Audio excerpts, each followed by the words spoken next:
Today's youth have grown up without a clear understanding of what it means to win, and instead think a participation award should be given to everyone who took part and gave their best effort. This is the element that, in today's society, is responsible for the decline in people's motivation and resolve. There are successful people and unsuccessful people in our world. It is inevitable that some individuals will succeed while others fail. People worry much too much about children's sentiments in modern society.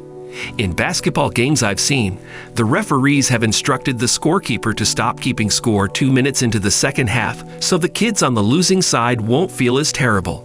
At that point, one team was crushing the other 36-2. They ultimately stopped keeping score, which ended up being 52-2, and turned off the scoreboard since the team that was losing was suffering mental harm due to the high score. People in today's society are weak because of this. By those who really advance the cause rather than by those who burden it. Everybody may perish with the least mistake, whether it be with the food, the fire, or anything else. The group's capacity to survive was threatened by its lack of resiliency.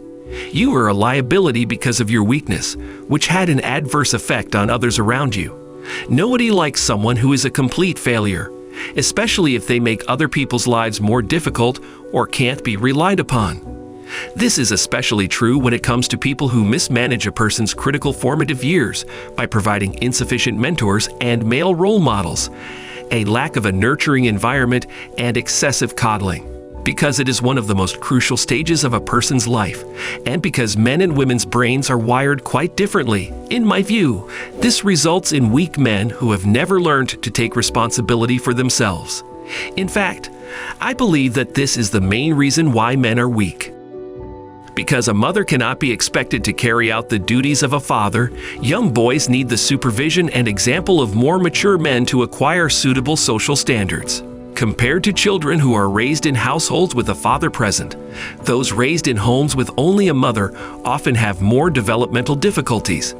When it comes to raising a kid, the obligations of a mother and a father vary greatly from one another.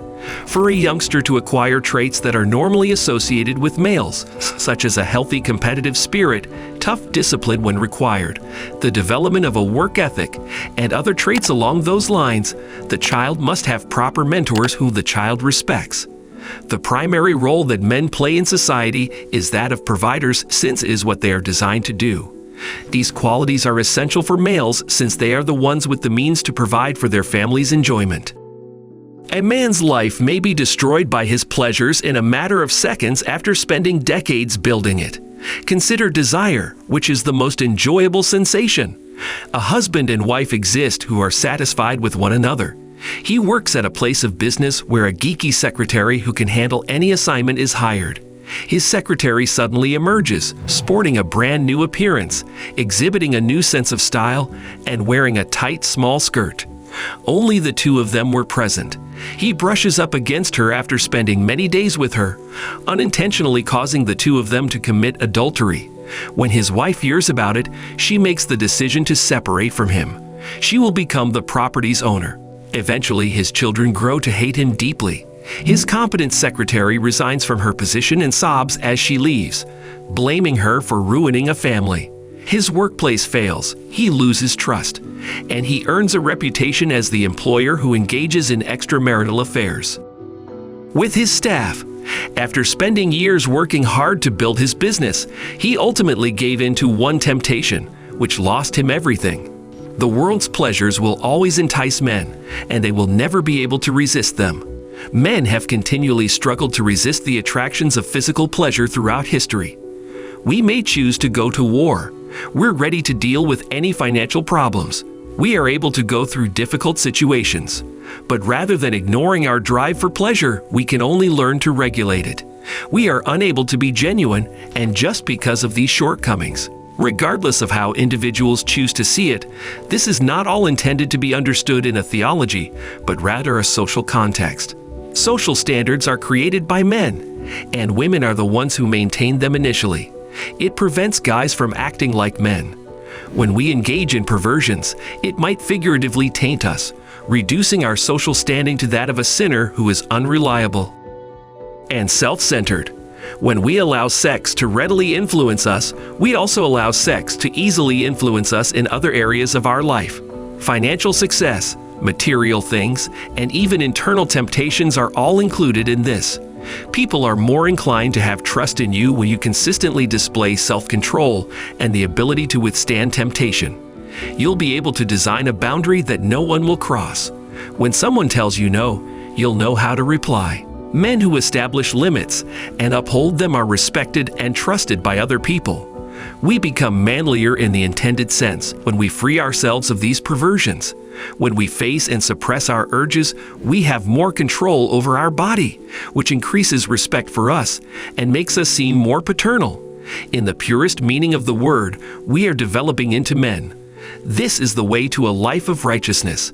The single most revealing sign of someone's lack of strength is the absence of any distinctive qualities, or what some people refer to as a lack of character. All facets of interpersonal interaction are supported by the fundamental character quality of trust. When working with honorable people, you can trust them to make the proper choice.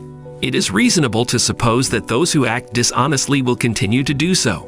Every day of the week is fair game for me, and morally bankrupt individuals ought never to hold a position of trust.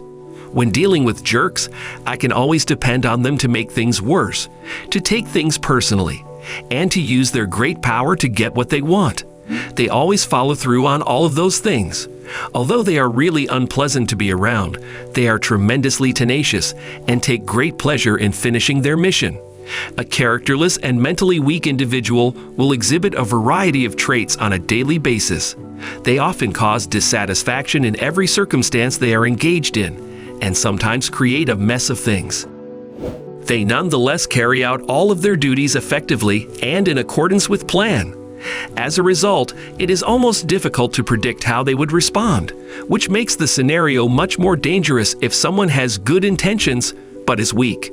Working with someone who is stern and petty, but gets the job done is preferable than someone who has good intentions but is unable. This is true in both my personal and professional life, particularly if they are in a higher position than me. Lack of strength does not indicate a lack of compassion. When someone can't uphold their morals in the face of adversity, that individual is seen as weak. Additionally, I'd want to draw attention to the fact that the categories of good, evil, and weak individuals that we're talking about are not entirely correct. They exist on a spectrum, and people living anywhere on it have the ability to always look for new ways to grow. This is the way you may overcome your weakness and claim it in this manner. You've identified a flaw. There is, however, one more challenging challenge you must present and defend your results against. What you discover is irrelevant if you choose to ignore it, which would indicate that you are not really admitting that shortcoming. The use of phrases like "it doesn't really matter" or similar expressions will serve as warning indicators that you are not making what you believe to be an inference argument. Everyone practices it. They are free of that negative mind habit, thus it makes sense. You ought to have a very decent sense of what to do after coming this far. Recognize your area of weakness, be able to speak out about it, and care about it enough to be enthusiastic about the solution. Break through the glass ceiling of your weakness, go on with your life, and never look back. Now is the moment to be a man. I can declare with perfect confidence that you are the only one who can improve the situation, and that no one else could do it in your place. Regardless of what position you are in right now, it's important to provide the things you were meant to perform your whole focus rather than engaging in activities you weren't expected to.